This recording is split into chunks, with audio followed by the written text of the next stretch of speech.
Hello. What's the celebration? I'm alive. Well, I'll drink to that.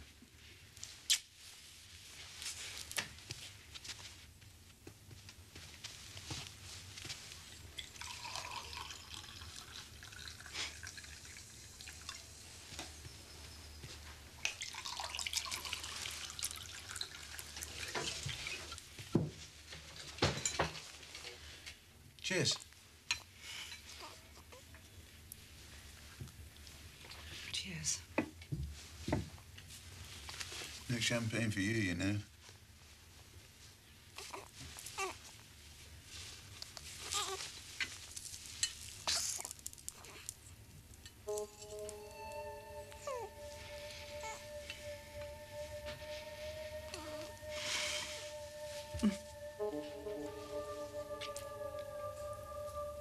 Hey.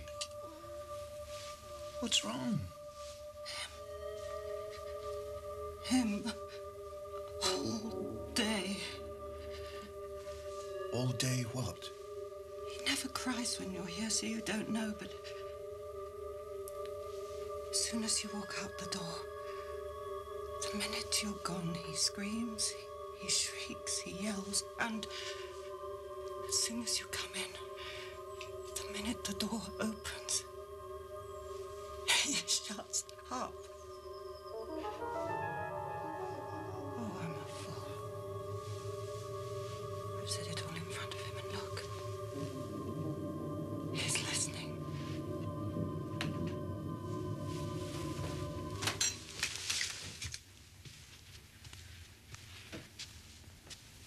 Come on, son. Your mother needs a little rest.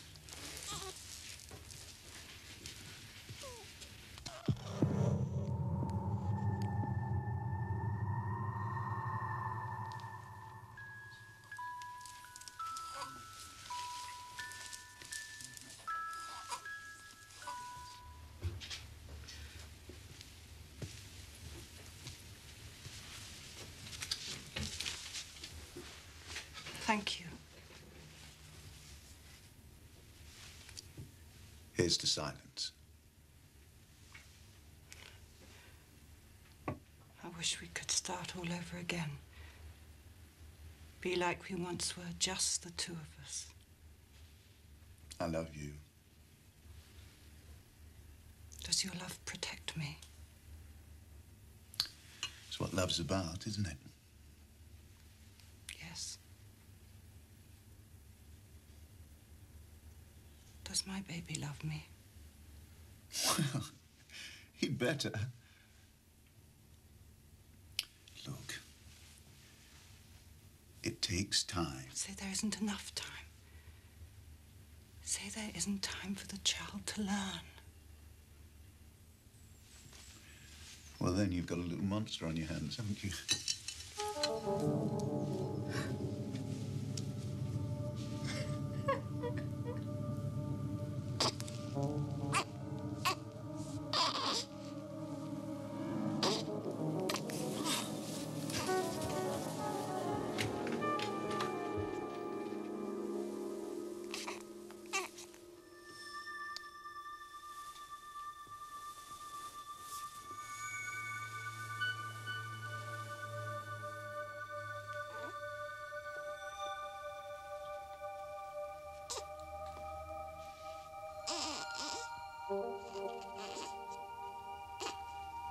Tried to kill me at the birth. He keeps me awake, he keeps me weak. He lies there listening to us talking, waiting for you to go away so he can try to kill me again. I swear it. And I'm not being paranoid. Alice, listen. This business trip tomorrow. Perhaps I should postpone. Oh, no, you must go. It's important. And it is only one night after all. It's a natural recognition of this new position of strength in an area of exciting commercial development that we welcome David onto the board. And we hope that what has happened in his area will be echoed in our other sectors. as the company develops its strength throughout the country, widens its financial base outside the metropolis. Not that this means, Nigel, that we're any the less concerned with our traditional commitments in the southeast. It's all right. I've given her something to calm her down. What happened? Well, 3 o'clock this morning, she called. She was going to kill the baby. The baby had cried for 3 hours, and she'd gone over to his crib. And she was going to pull the clothes up over his face, press him down, run out of the room. Where is the baby? Oh, I left him in the little room just now. No, he's fine, fit as a fiddle. Baby stopped crying, as babies do. And then Alice phoned. No, don't worry, David. I thought about admitting her. Decided against it because what she really needs now most is home and you. So she'll sleep for a little bit. And, well, she'll be fine as soon as she knows that you're here. Thanks, Doctor.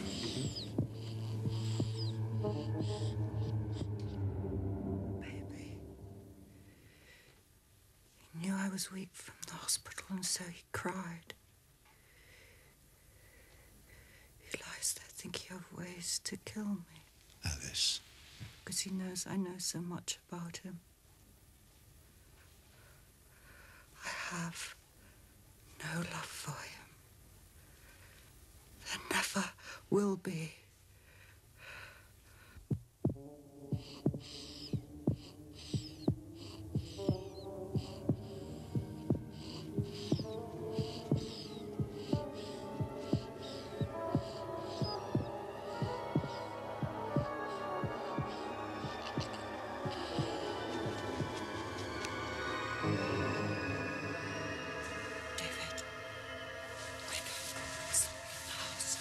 What? Can't be. I checked the dead box.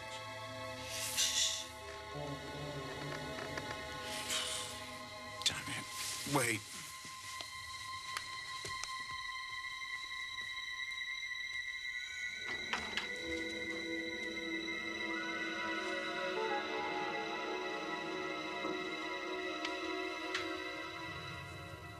What? Look. What? Why is his face so red? Alice. He hasn't been crying, so why is he covered with perspiration? I'll get you some hot milk.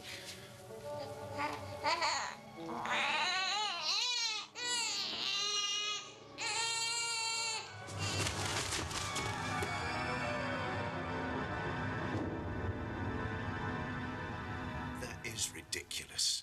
Impossible and stupid. Why impossible? Because babies don't do things like that. Maybe he's a genius. A genius? Good God, Alice! The baby is 3 weeks old! Keep your voice down! What, so that he can't hear? I'll tell you something. He's being moved to his own room today. You're only 3 weeks old, see?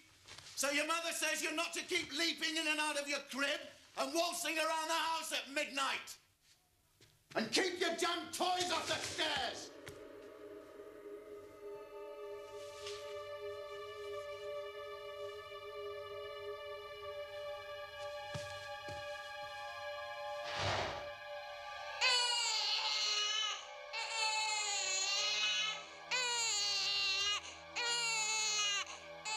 Do you remember being born? Well, no one remembers that. I do. That makes you a very unusual person. I am. I haven't told many people. They always laugh. But I remember. The pressure, the being forced out, the shock. My crying, I hated it. It was all so comfortable, so easy before, and suddenly I was thrust out into the cold, out into the world. And I hated my mother for making me give up all that warm, sleepy comfort. For abandoning me. It's a very peculiar way of putting it. Babies don't hate their mothers. They can't reason. Exactly. But they can feel, can't they? Imagine that my genes, my chromosomes, have been passed down to my baby. Imagine that, like me, it's born fully aware, that is able to see, hear, feel from the very moment of birth. And imagine that baby feeling as I felt, but more so. I mean, real resentment, anger, sort of rage at being born. Wanting to go back to the warm, dark comfort, but no, forced out and angry and saying to itself, feeling to itself, who did this to me? I tried not to be born. I tried to destroy my mother in the very act. It didn't work. Now I'm in the world and I hate her. Mrs. Lieber. Alice. I'm sorry. Alice.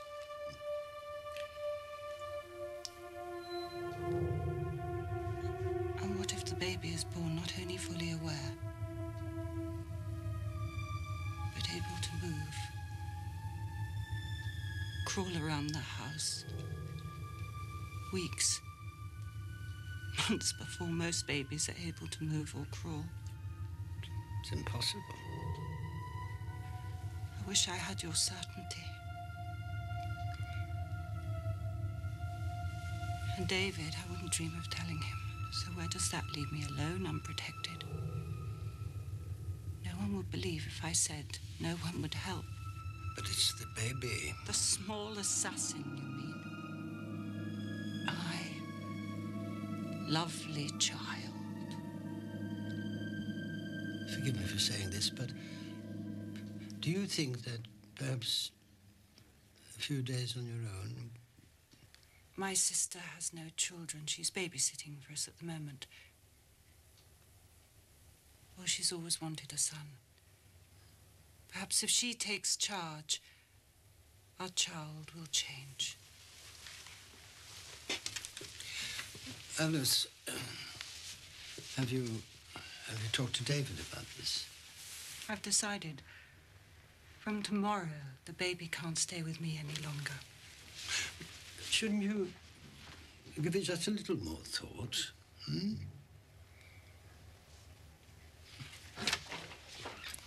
You want to tell the baby?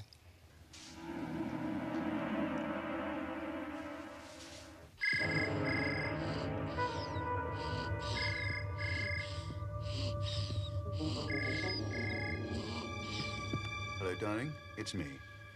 Look, I've just had a chat with Dr. Jeffers. Why don't you make yourself a nice cup of tea, go to bed and try and sleep? I'll be back before you wake. What's more, before the baby does. I think he's fast asleep. Is he? Good. Love you. Bye. And you. Goodbye, darling.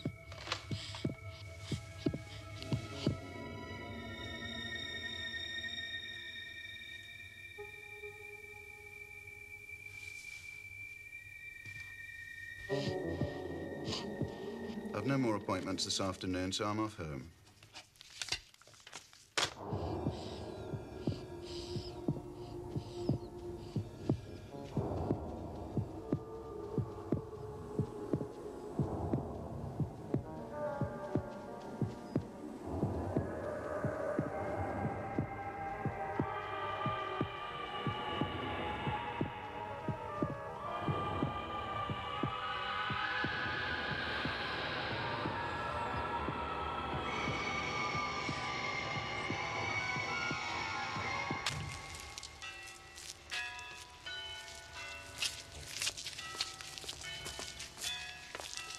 David! Alice!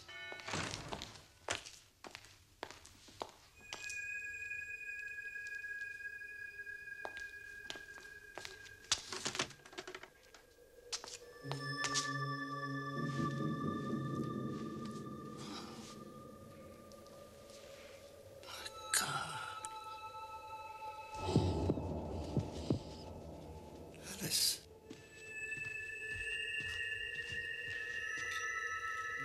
Alice.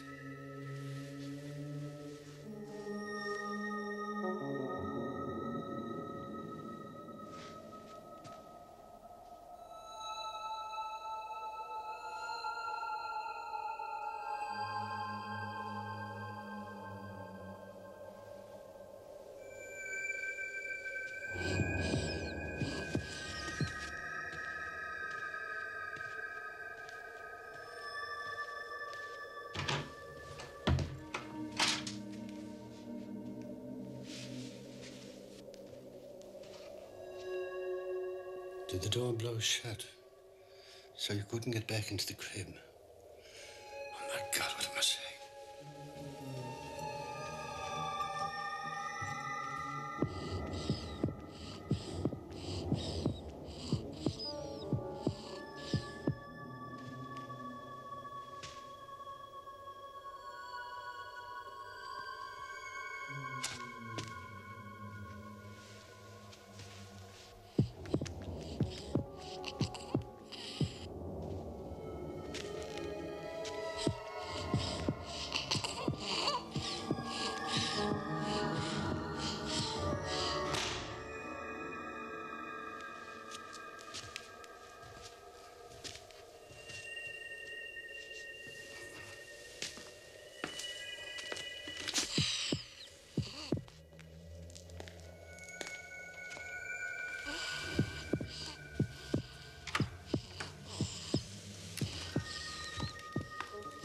Say how I helped to bring you into the world.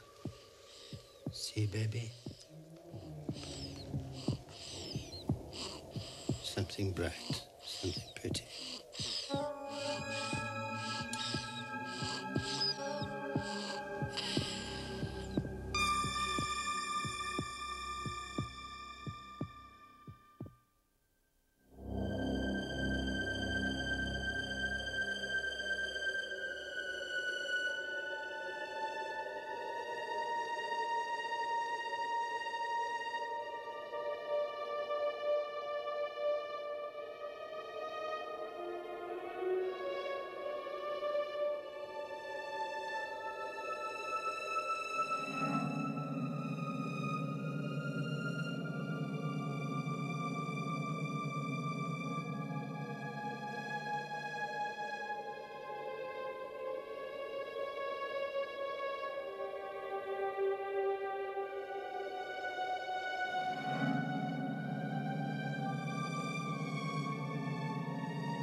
People ask, where do you get your ideas?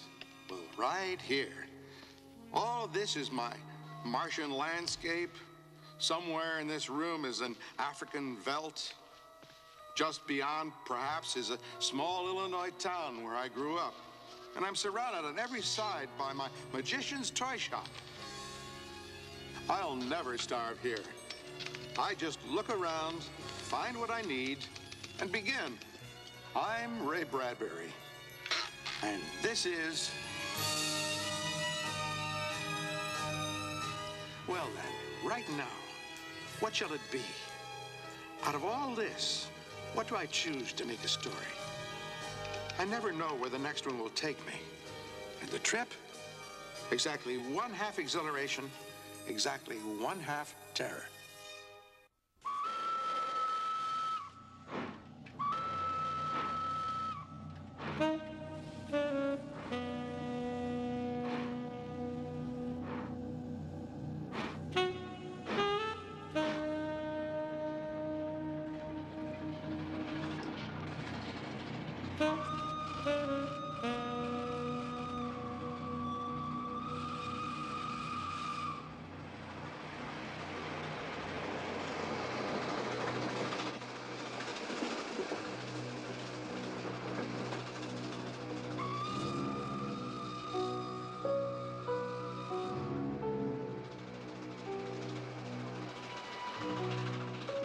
I'm on the Orient Express heading north from Venice to Paris to Calais.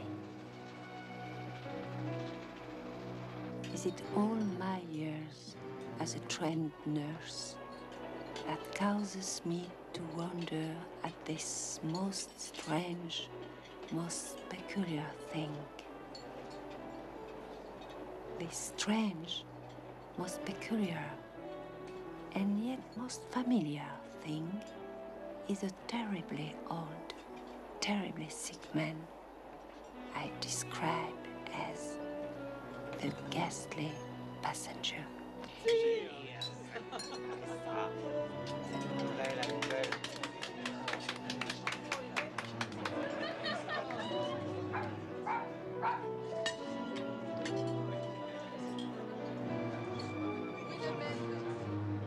He's a traveler obviously dying of some dread disease.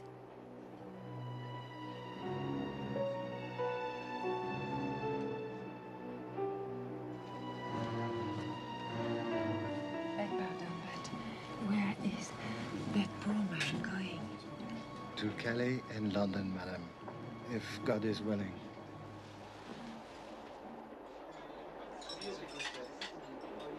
He jumped off the balcony and started to fly. I don't believe it. Neither do I. Oh. I've got a better one. Don't start. Oh, dear.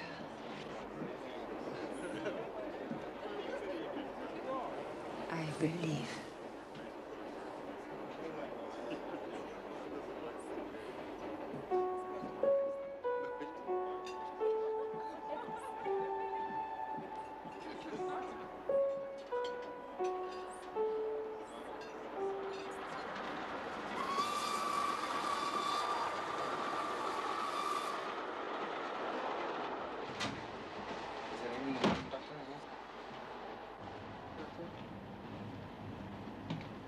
Doctor? It's the old man, right? The man just now in the dining car. The same. I'm a nurse. Thank God. Please. Right, just a minute.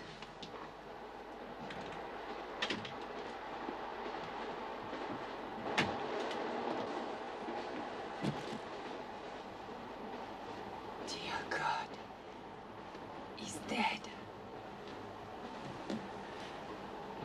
If I need you, I'll call.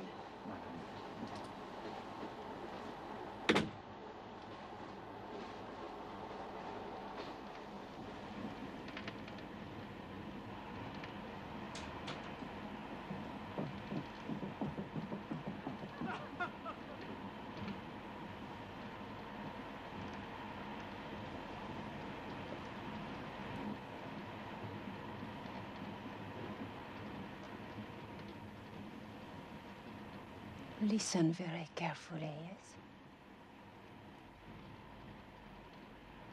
I know who you are and what you are sick from. You suffer from a disease of people.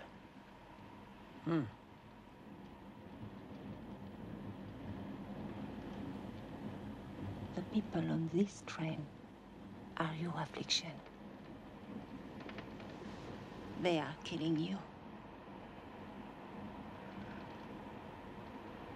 Yes. You're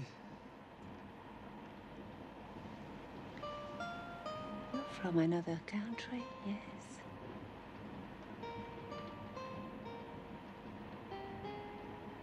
Somewhere where the nights are long, and when the wind blows, people listen.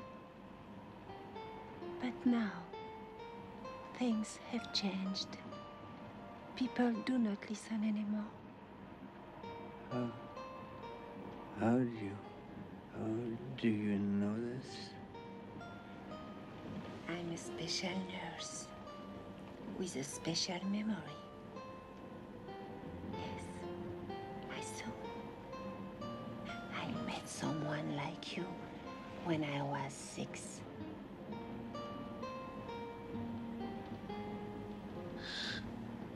So? Met?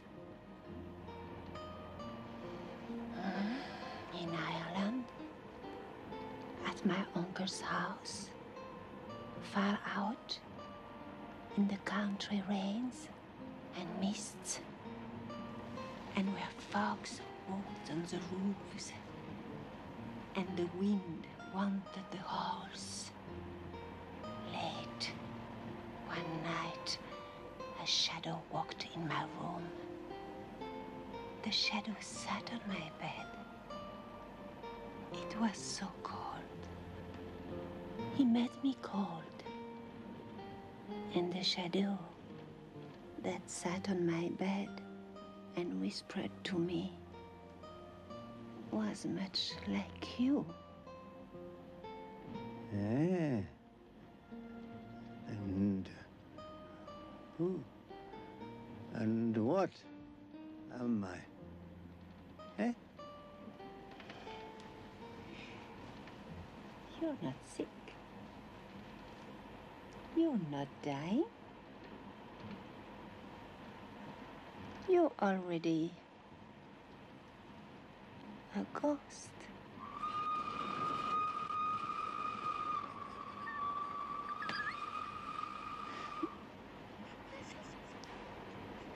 Yes. Yes, yes.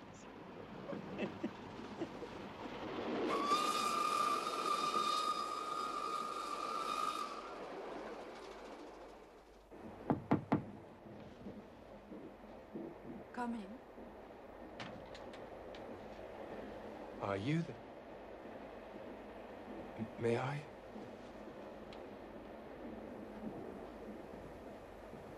The last rites? Yes. Oh, I had my last rites years ago. It's not necessary. Thank you.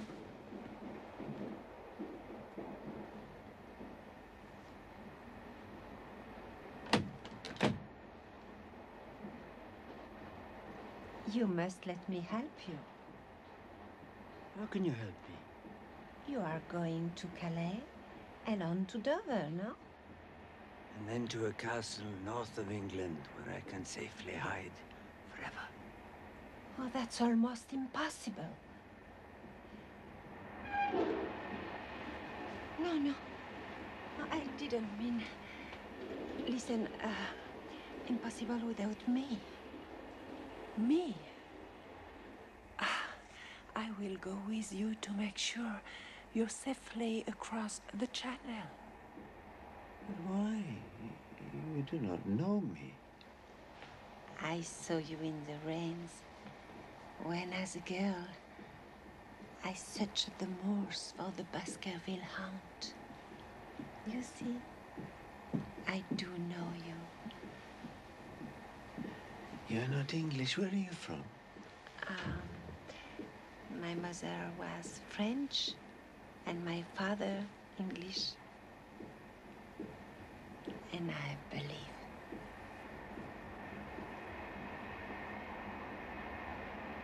You now. Who exactly are you? Oh, I've lived near Vienna for 200 years. I've hid from atheists and non-believers in libraries, in dust-filled stacks, where I made breakfasts of spirit myths and graveyard tales.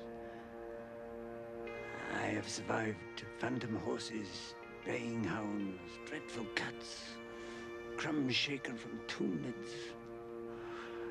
But one by one, all around me, my friends of the unseen world vanished. My phantom compatriots were thrown out of great homes and dark castles when they were rented out for bed and breakfast tourists whose only belief was a drunken tongue and a full belly. So, with the population and the unbelievers doubling by the day, all of my spectral friends fled north. I am the last. And your name? 1,000 fogs visited my family vault. 1,000 rains washed my tombstone.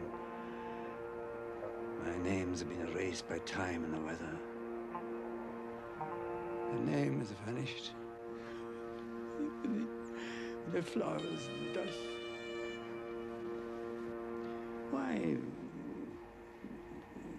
Why are you helping me?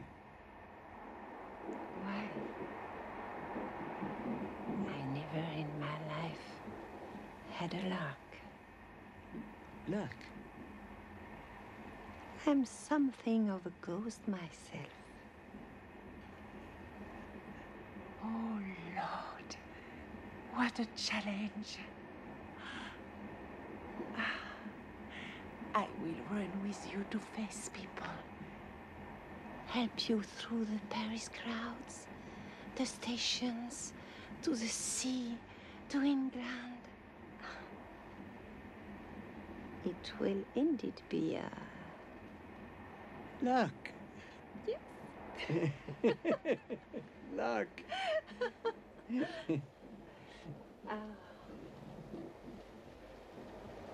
Now rest. Sleep. You must be strong when we arrive in Paris. Paris. I do fear that. Paris.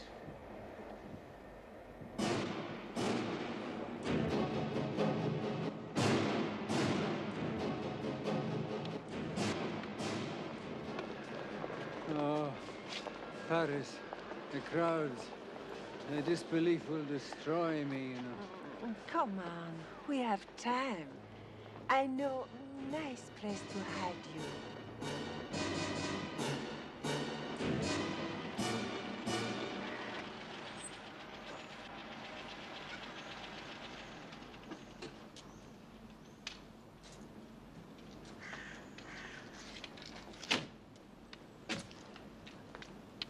Where are we?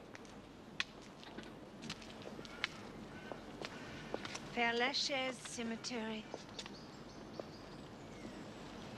All the famous people are here. Oh, much thanks, kind lady. So quiet here, so serene, eh?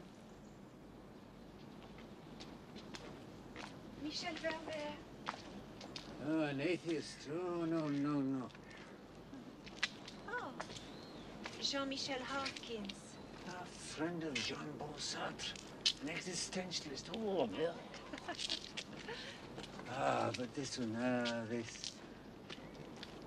A writer of mysteries will love nights and fogs. Chopin.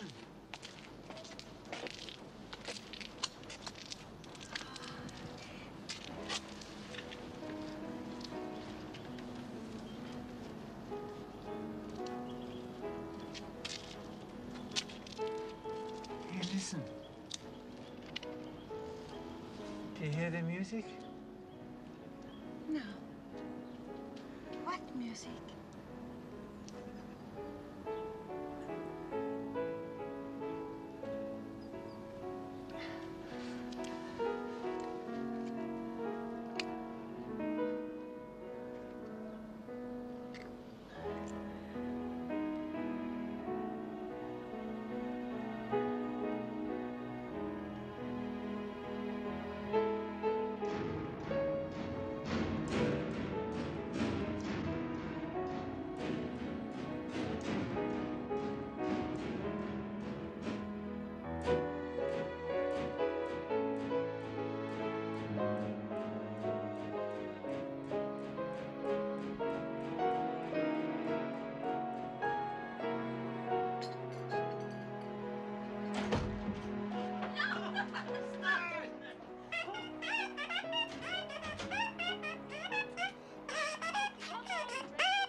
It's these people that make me afraid. I'll never reach Dover, you know. You will. And here are my weapons against them. Oh, Edgar Allan Poe. The Hound of the Baskervilles. Oh. Ah, Hamlet.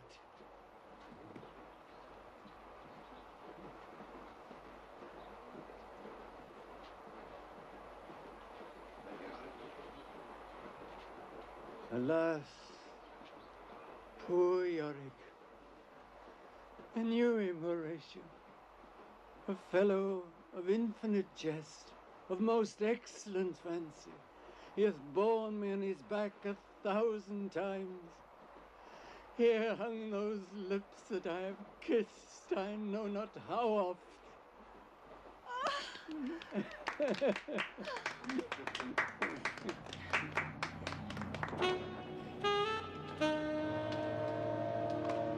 There's no place to hide on board. There is. Trust me. Come.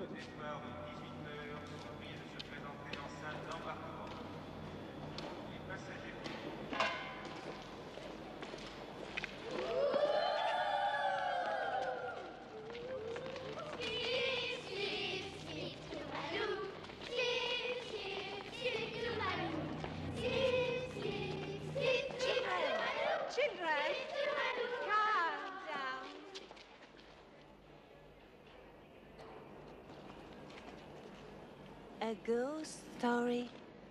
Oh, would you like that? Oh, yes! You do believe in ghosts? Oh, yes! Please, for the children.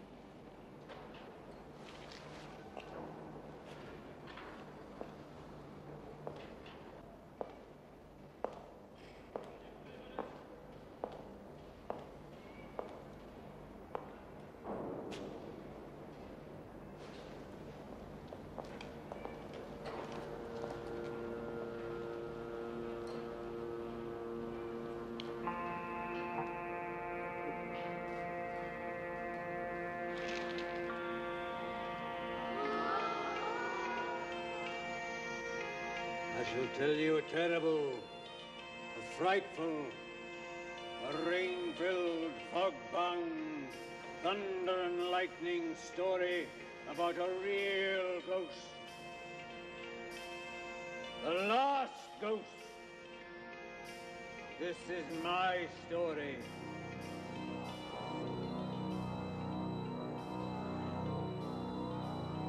Now, children, do you really believe this?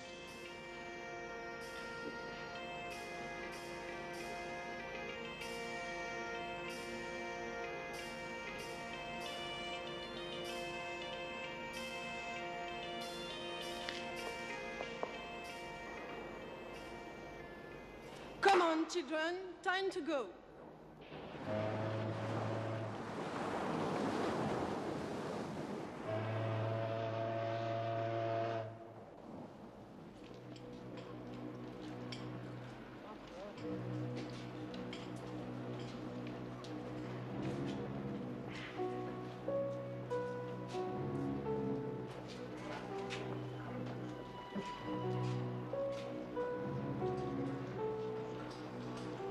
Do you need help? It's all right. For the first time in years. Oh, yes. See?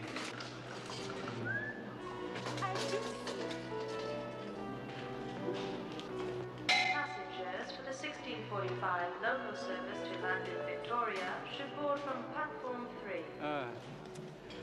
Safe and saved.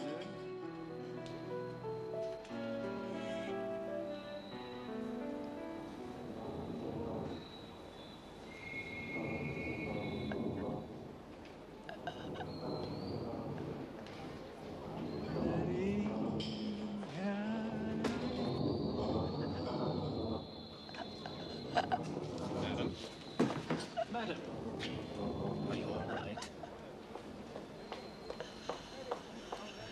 Get the doctor.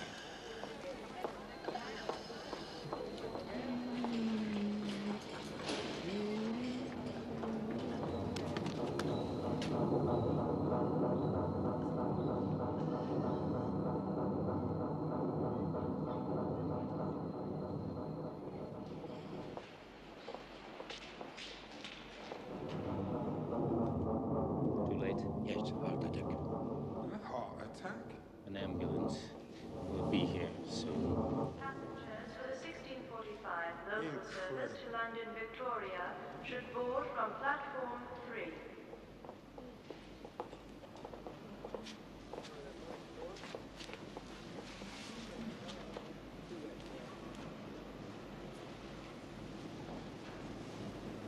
Oh, kind lady. For a moment, just for a moment, I thought I would not have a chance to thank you for your dear attentions. Or to say farewell. No need for thanks, and not farewell. Shh. I'm going with you. I have nowhere else to go now.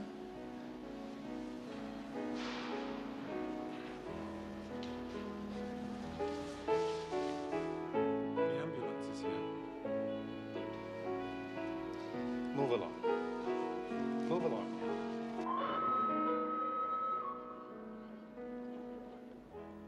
Tell me, who was she? I never knew, really.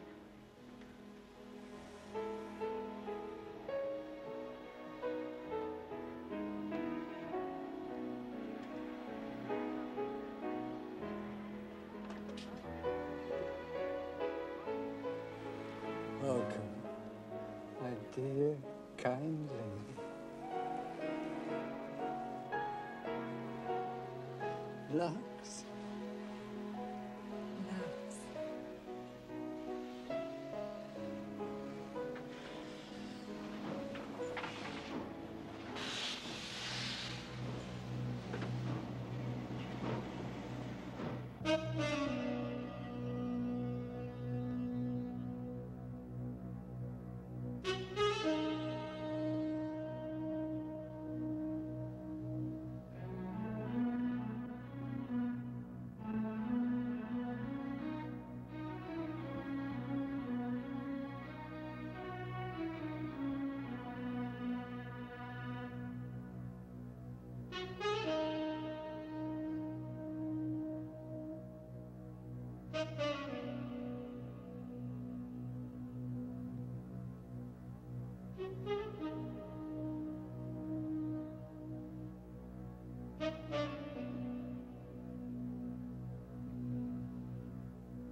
People ask, where do you get your ideas? Well, right here. All of this is my Martian landscape. Somewhere in this room is an African veldt. Just beyond, perhaps, is a small Illinois town where I grew up. And I'm surrounded on every side by my magician's toy shop. I'll never starve here. I just look around, find what I need, and begin. I'm Ray Bradbury, and this is... Well then, right now, what shall it be? Out of all this, what do I choose to make a story? I never know where the next one will take me. The trip, exactly 1/2 exhilaration, exactly 1/2 terror.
you smile at it. Finally, I get the last laugh.